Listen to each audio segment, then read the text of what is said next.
Hello, good afternoon everyone. My name is Timur Ali and I'm making this video in regards to the US consulate interview with my wife that happened yesterday on December 14th of 2021. Just some basic things that I want to confirm and want to discuss here on this video to kind of help you viewers out there and to kind of like learn from our experience. And basically what happened was that about approximately 16 days prior to this interview, it was actually on December 13th, but we were told that it was two separate appearances. So what happened was that it was one Friday evening that I got the email saying that my wife's interview is on December 13th. So we were kind of like shocked and surprised that the interview came within not even 3 weeks, because we were told in the past that it typically takes at least they give you at least a month in advance, or maybe slightly less, or sometimes a little more than a month. So when I got that notice, I said this is not even 3 weeks. So we're shocked and surprised, and not only that, we were kind of worried because we're like, okay, so when we're supposed to leave and how many days we need to leave in advance prior to the actual interview date. Short answer for that is if you go at least 1 week prior to the actual interview date, you should be fine, assuming that you actually schedule your medical exam at least 3-4 days prior to your interview date. You should be fine. But I mean, besides the medical exam, you also have to get the criminal record, which they call it the antecedentes penales.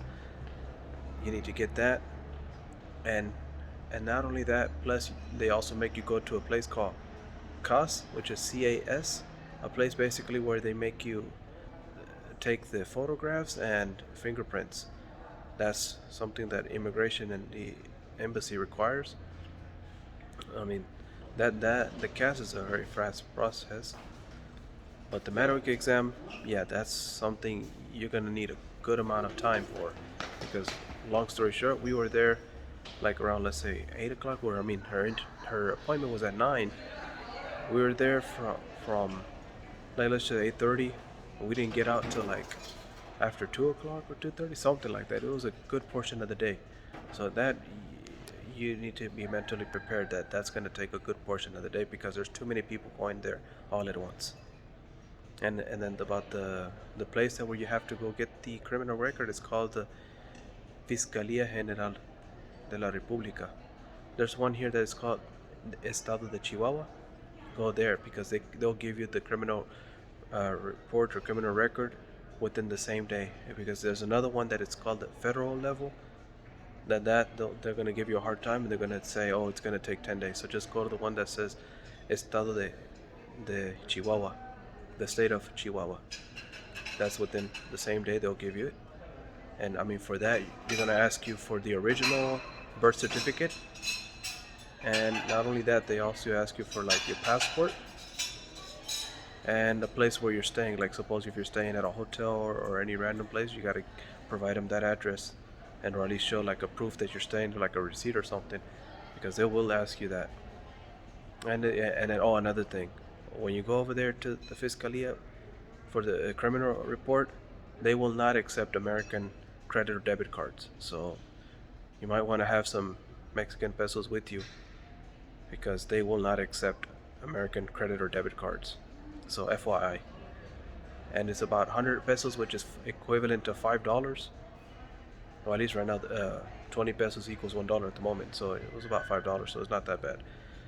And yeah, about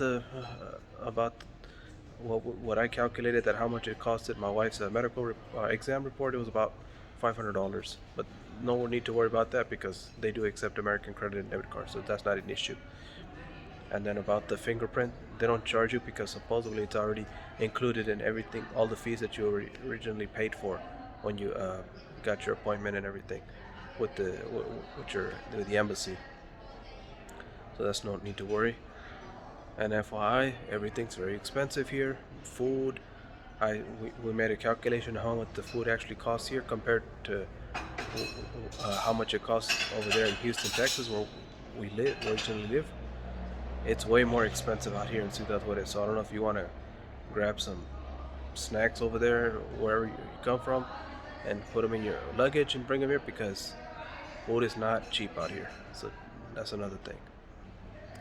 And if you can get a book a hotel in advance, I would highly recommend it, because the hotels tend to get really full over here, and when they're pretty close, either full or close to being full, they're really expensive. So that's one thing I would definitely recommend, that try to see if you can book one in advance, so that you don't get left out being with some random garbage hotel. So that's another thing. So you might want to look into that in advance. And and then the most important, last but not least, is the actual interview date. I mean, typically, in the past they'll tell you, okay, today's December 14th, or whatever date they give you for the interview. That's the same date that you just turn in all the documents, and then at the same time you actually have the interview with the officer. But right now it's different, because right now they'll say there's all the applicants are having two separate appearances. So they'll say, suppose if they say it's December 14th, you're not only going to have one on December 14th, but they're going to make you come back the very following day.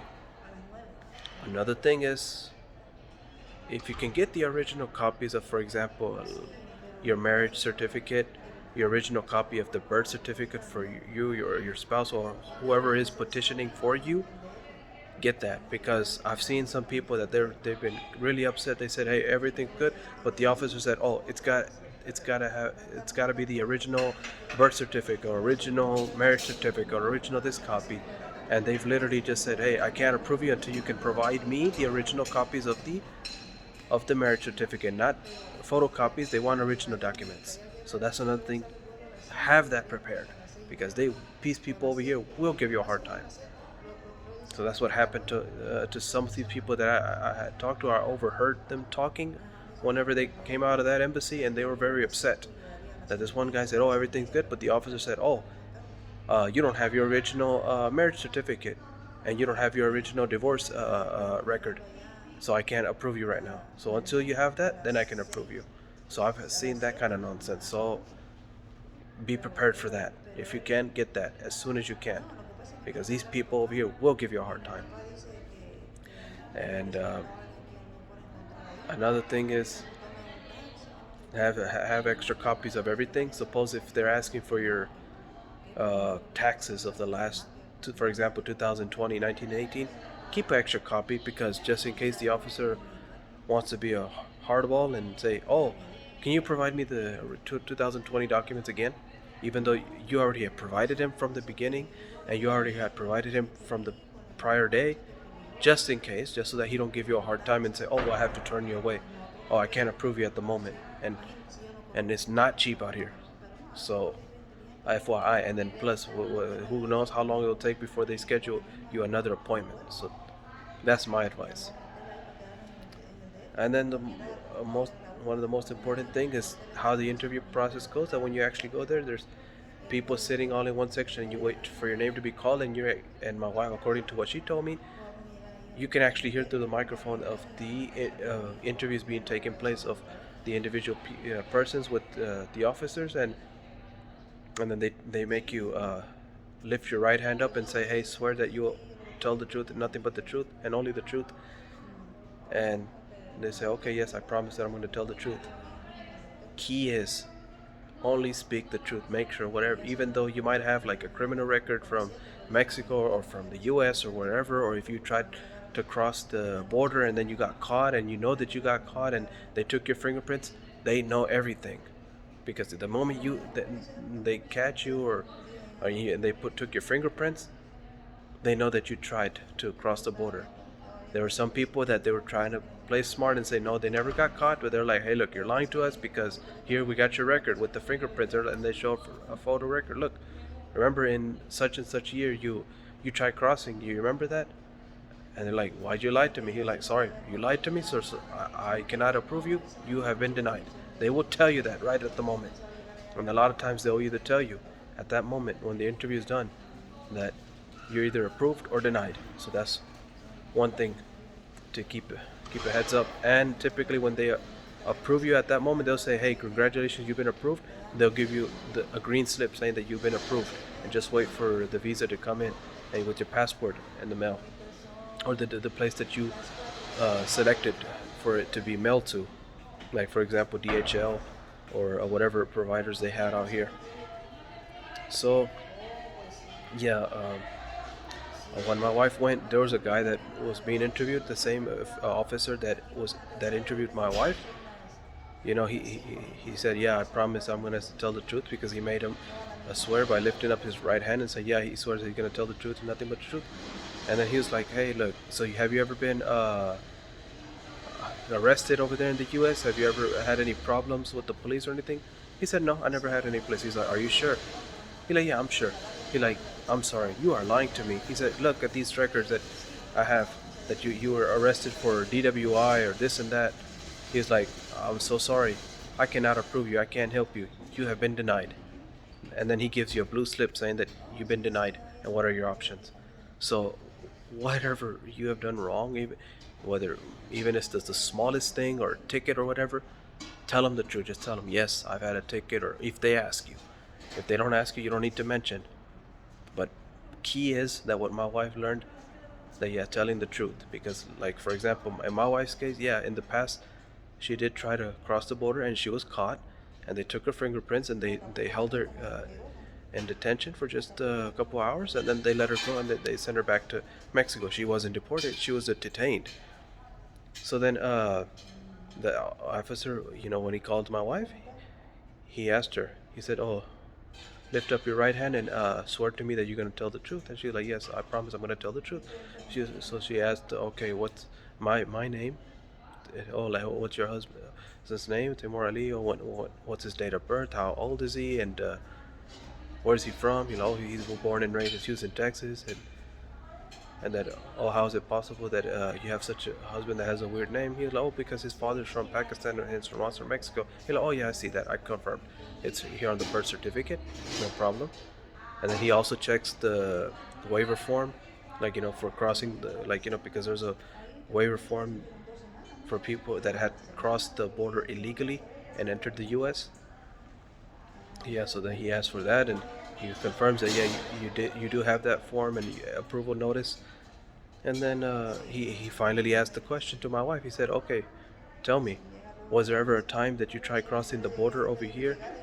He's like, yes, I did. There was a time in 1999 I tried crossing the border, and I was caught, and they held me captive and they detained me, and my attorney confirmed that yes, they did detain me for a few hours, and then they eventually let me go, and they returned me to Mexico, but it was not a deportation. She had confirmed that many times, so I was not deported. He's like, yes, you are absolutely right. I see here that yes, you were held captive. You were caught in 1999, and they even took your photographs and your fingerprints, and they confirmed that yes, you were caught and you tried crossing the border, and then they detained you, and then they made you go back to Mexico. Like, yes, and then I illegally crossed the border the following year in 2000, and from that point on till now, I have never went back to Mexico or tried crossing the border illegally, and I'm finally up to this point. Then that's when I finally came back to Mexico, which is now, on December 14th. He's like, okay, congratulations, you have been approved. He's like, and I really appreciate you telling me the truth. So that's the number one key thing in this interview. Tell the truth. Do not lie to them. They will find out. They know everything. And the moment you start lying to them, they'll question you even more. And then at one point, guess what? They're going to tell you right straight in your face, you're lying to them, and you are denied. And they also know the fact, like, if you ever used a fake social security number, fake documents, they also know that you used it. They have all the resources to find that out. So tell them the truth, that yeah, if you ever used it, tell them, yes, I did, because I needed to provide for my family.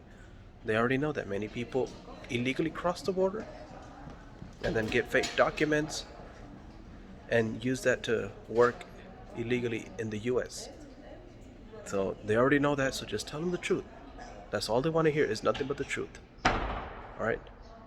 Thanks. You guys have a wonderful day.